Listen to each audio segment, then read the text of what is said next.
So I was posed an interesting question the other day. What's my time worth? Really got to thinking about that. And I'll tell you what, it's something I've known for a while, so I thought I'd share.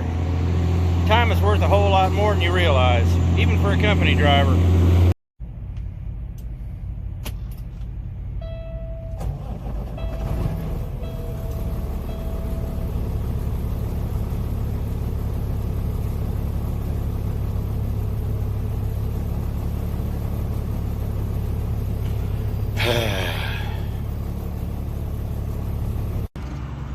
We're up here in Monteagle tonight. Again, this is one of those places where I won't be for a long time, and then I'll be here every other week for 6 weeks. It's kind of like the turnpike. So, how much is your time worth? It's worth a lot. And I got on this conversation with a buddy of mine about time and distance and what you're getting paid and the path of least resistance, and there's a whole lot of things that really factor into it. And we had a guy, we started talking about this young buck who wanted to get paid. We all want to get paid, but he wanted to take the path of least resistance, which was 26 miles longer, and he wanted to get paid that 26 miles. Came out to about an extra $150. They're hauling, you know, so he was hauling some good freight. And there was only a 5-minute difference. And they hem-hawed, yelled, and all that, and basically threw a fit. And he said, listen here, he said, this is what the load pays. Everything pays in short miles. But are you really going to throw a fit over 5 minutes? You know? So, that's what kind of got me onto this kind of thought. They're going to be opening a Petro here in Monteagle, and they've been talking about it for a couple of years, and it's sure coming along a lot slower than one would think. Actually, from the moment ground was broken to now, you could have put up about 6 or 7 loves. Ooh, here come the cops. He has lights on, but he ain't in a hurry. And he's on his cell phone. This ought to be interesting. Headed over to get Chinese food for dinner. That's one thing I like about parking up here. It all kind of factors into what we're talking about. Oh, I'll explain, but after dinner. Dinner's over. It was alright. I got a fortune. And my lucky lottery numbers.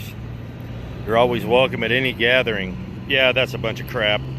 I must have gotten somebody else's fortune because I wasn't even invited to either of my grandparents' funeral. I didn't even know they died till the day they were buried. So, yeah. Anyhow, time management. How much is your time worth? Let's get to it. First of all, as a company driver, there's a lot of things, especially with the truck, shippers, receivers, and stuff like that, that you have no control over. If the company's going to pay for it, let them pay for it. Use that time to your advantage. Take a nap, watch some TV, build a model train set, whatever you need to do. But that time is yours. Make it yours, because I'll tell you what, if they're going to pay for something, you might as well. Lumpers comes to mind, and a lot of times it's just worth paying the money, but sometimes there are times when it's not, and sometimes I've had that happen. I'll tell you a story about that. So we're back in the truck. That's enough of being outside today. So what am I talking about? Well, one of the stories I got, and I've got several of them, and I won't try to bore you with any of them or too many of them. Was one time I was in Lyons, Illinois. I went to Lyons Cold Storage. It's a suburb of Chicago. You really wouldn't know it's not Chicago, except for the address. And I rolled in, and they said, "You want a lumper to unload it?" Company's paying for it. Fine. I was a company driver then. And they're like, "Well, the lumper's down in University Park." I'm like, you don't have on-site lumpers? He said, no, lumper's down in University Park. He'll be here in about an hour and a half or so. But it's going to be like $300. I remember thinking, okay, so I'm going to spend $300 for the privilege of sitting here an hour and a half waiting on a guy, and then another hour and a half, you know, waiting for him to unload the truck. So I asked him, I said, well, what's the breakdown? He's like, I got 11 pallets. He said, oh, you just got to take a layer off. Instead of 6x5, they just want 5x5. And what that means is on a standard 40x48 pallet with the meat boxes that we had at the time, there was five boxes per layer, and they wanted it 5 high. They came 6 high.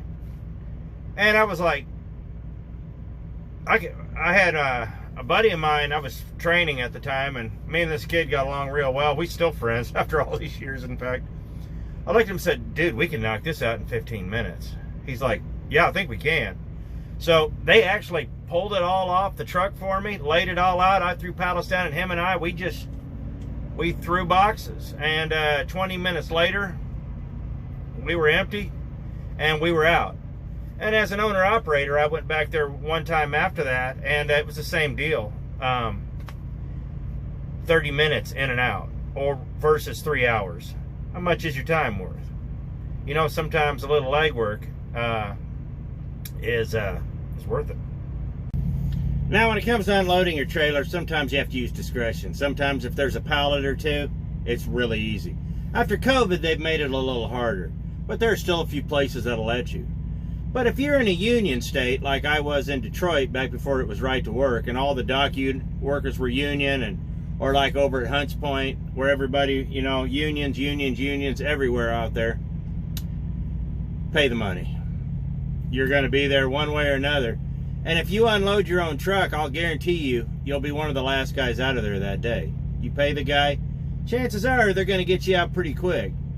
I know it's kind of sounds opposite of what I just said, but you know, in a lot of these states that are not right to work, don't bother trying to unload your truck. Just pay the money and let them have it. I paid a guy in Detroit $80 to take one combo off. You know what? I was out of there in 15 minutes. It was stupid, $80 for 15 minutes worth of work, but I'll tell you what, company was paying for it. I wasn't going to argue. Yeah, because I'll tell you this, had I unloaded it, I would have been there for probably another 2 or 3 hours until the receiver decided to get to me. They get a little petty like that, so just something to keep in mind. So I see the sun decided to come out today. One last hurrah just to blind me before it goes down for the evening. According to Calvin and Hobbes, it settles down somewhere around Phoenix. That's the rumor. So, getting back to the original story about the extra 28 miles, a lot of times it's better to just take the path of least resistance. In this day and age, a lot of guys have not gotten out of the fact of, especially with e-logs now, it's not about mileage, it's about time. You're like, well, 30 extra miles is that much more fuel. I'm like, yes, but no. And the reason of that is, if you're getting there 15 minutes early, but it was 30 miles, it was 30 miles longer, your truck is running 30 more minutes despite the fact you were there, you know, it was shorter miles, you know. So that's just kind of something to think about. How long is that truck going to run? Yeah, you know, 30 more miles, but you shut the truck off 15 minutes earlier. But sometimes, you know, when it comes to deadhead, you really have to be very discerning, especially when you do your loads. And deadhead is one of those sources of contention that we all have to deal with. Now, if you're a company driver and you're getting paid, don't complain. You're getting paid all this money to haul an empty trailer. Who cares? You're getting paid. But if you're working on percentage and you're not getting paid for that, sometimes deadhead can be a good thing. Sometimes you really got to have them sweeten the pot. My sun's really starting to beat down on me. It'll be It'll be down in about 20 minutes, but then it'll be too dark to film and I'll have to wait till tomorrow. I'm on my way down to Cartersville. So, deadhead. Deadhead is one of those things that you have to take into consideration, and each trip is different. You know, if you've got to go east to pick up a load that's going east, it's a lot more feasible to do it. Now, don't get me wrong, if it's 200 or 300 miles, that sucks. Unfortunately, where I live, it seems like all the loads and everywhere we pick up, it's all 200 miles no matter which way I turn. Sometimes I get lucky and I can get a load within 60 miles, but you know, I got to go up to Hutchinson to do it. But you know, if I have to go out into western Kansas or something, it's 3.5 hours just to turn around and go back the other way. Don't really care much for that, but the pay does reflect that, and that's not a bad thing. So like if I have to go to my house, if I have to go from my house up to Kansas City and then up north, like I'm going up into South Dakota, yeah, that sucks. That's a 200-mile deadhead that way too. Like I said, everything from my house is 200 miles. I don't know how I got so geographically perfect. I got several stories about like that. Every Walmart from my house is all 20 miles in every direction. Every major grocery store is 15 to 20 miles in every direction. I'm literally right in the center of nothing. But you all have to take into consideration, you know, what you're doing, where you're going, how much the load pays, and does it reflect it. Now, sometimes if the load doesn't reflect it and the fuel's a little light, like I had on the last video, sometimes you can talk to them and they'll sweeten the pot. Sometimes it doesn't. But sometimes if you can get a load that's loaded, even though it pays a little less and it's going somewhere you want, versus a load that pays a little more but you got to wait a day for it, take the load that pays a little less. The faster you can turn these loads, the more money you're going to make, because you ain't getting paid to sit. You know, why are you going to sit with hours? If you got something that you can go with it. Even if it's not anything ideal. But if you can get it right then and there and take off with it, trust me, it's worth it. One of the things I've discovered with e-logs, especially with e-logs, but, you know, back in the day either, nobody runs splits. I don't understand why not. True, they will eat up your book for the day, but if you run a split right, you can move a lot of miles, even in a 65-mile-an-hour truck. My record for mileage in a 65-mile-an-hour truck over a 24-hour period from midnight to midnight is 832. I shut down at 2 o'clock in the morning. I did a 8-hour split. I drove, did a 2-hour, and then I drove and shut down at midnight. Yeah, it's 24 hours. I got my 10-hour break in there with the split. But I got the majority of those miles all done up in one day because I had to. I made the load. You know, it's a difference between 680 or 800, and sometimes you got to drive a little late.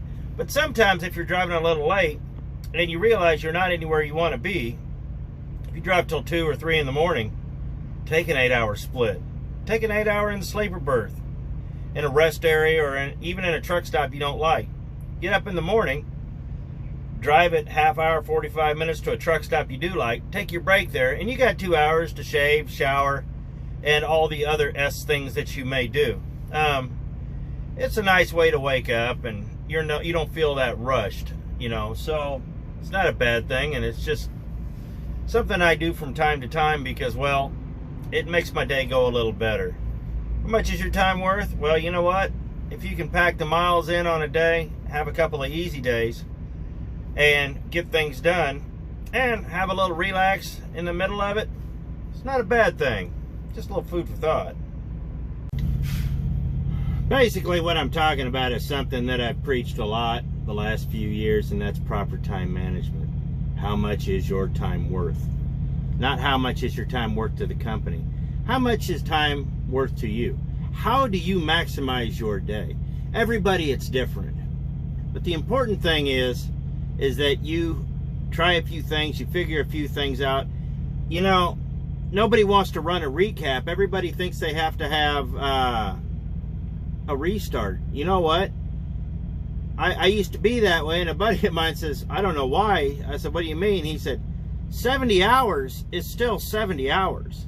You just have to figure out how to manage it a different way. And I got thinking about that, and I was like, that's not wrong. But even if you run out of hours at 5.5 days, if they're really pushing you out and you're not going to recap nothing, get a restart. Have a couple of days off, go to Waffle House, enjoy life. You know, find someplace fun to restart. One of the dirty little secrets out here is that these companies and a lot of owner-operators get paid for everything. Don't let them fool you as a company driver thinking that they're not getting detention on these trucks. They're not, and they're not getting layover, and they're not getting that's why they want to know, because they can start detention. They might pay you $20, but I guarantee you they're clearing $100 to $200 an hour, depending on the load. Now, I know people might argue with me on that. I'm not here to argue, but I've been in this game long enough to know that it doesn't matter who these companies are. They don't let their stuff sit around for free. But with a lot of this freight that I haul a lot of the cheaper freight, but it's all drop and hook, so I can actually get a load or two extra in a week. And when I sit there and I do the math, I'm making just as good or better as the guys that are hauling the high dollar freight. And I'm not sitting around. But you have to figure it out for yourself. And this is kind of what I'm getting at. How much is your time worth? Are you getting paid for it? Are you monetizing your time? It's your time. They're hiring you. You know, if you can monetize it, go for it. It's all about making the most of what you have, because there's only so many hours in a day, and there's only so much you can do. But if you can make it work for you, you can actually make a lot of money doing it. But it's all about prioritizing your time. Time's money. Time is money for real. We're not out here for funsies, like I've said before. Even as a company driver, if you get a good dispatcher who knows how to work you and knows how to work a recap and knows trucking, and they're getting fewer and fewer. The old school dispatchers are slowly but surely retiring. But if you get one that knows what they're doing, I'll guarantee you, even as a company driver, you're going to make bank. I've got good dispatchers. I make bank.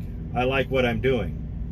You know, I know how much my time's worth. I know what I'm worth.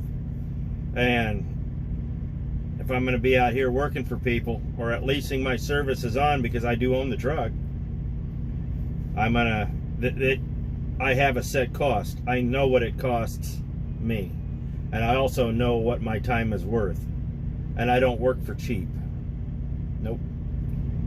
It's just all about figuring it out. And you're going to take some cheap loads here and there, but I'll tell you what, you get it all figured out, and it takes a few years. This is not something instantaneous. You got to put in the time. If you hit one of these things grand slam right out of the gate, you're lucky. That's not skill. At a year or two out of the gate, you're not skilled. You're just lucky. And if you're lucky, learn how to monetize it, but also learn what you did right, or learn what was right, because I guarantee you, that's not what you're going to do forever. But if you can take those lessons and put them to work, you're going to be a success no matter where you're at. That's the important. How much is your time worth? Do you want to be a success? So, just a little food for thought. Not much of this video. I know I keep repeating myself a lot, but what are you willing to do to make it? That comes down to this. How much is your time worth? Are you willing to work your time? You only got so many hours of the day, and you can either sit it out and ride it out, or you can push forward. Truthfully, I prefer to push forward, because I'm making it and a lot of guys aren't. So I appreciate it. Thanks for watching. Be fruitful out there, guys. put yourselves to work and figure out how to make your own path and make your own path pay. That's why we're out here. So I appreciate it. Thanks for watching. We'll see you next video.